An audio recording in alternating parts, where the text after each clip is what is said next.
Hello friends, in today's video I'm going to show you how to recharge IMO Diamond by paying through Binance. First of all, open any browser on your phone, then search Google for Jubaly.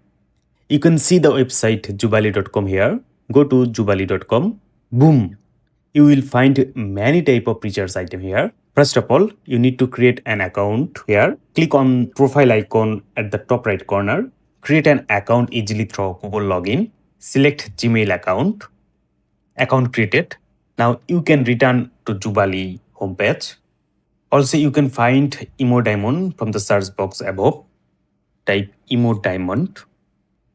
Click on IMO Diamond. Here you can find many package of IMO Diamond. I just selecting 10 diamonds to show you.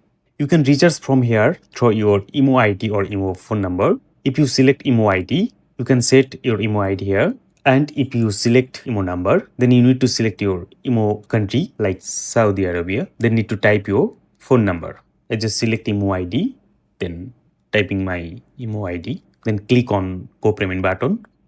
As per billing details, here you must enter your name, phone number and email address correctly. Then if you scroll down, you will find many payment option here. From here, select global payment and click on place order. After click on place order, here you can see Binance. Click on Binance option. Here you will see Binance ID and amount to which the payment should be sent. Copy the Binance ID here and log in your Binance app by minimizing the browser. Send the amount to Binance ID from the pay option. Once the sending is complete, copy the order ID you will find here. Then go again the browser and enter the order ID here and click on the submit button. Your order has been received. That's mean my order is complete. Delivery will be within 2 or 10 minutes. I hope you understand the video. If you like the video, don't forget to share it. Thank you so much.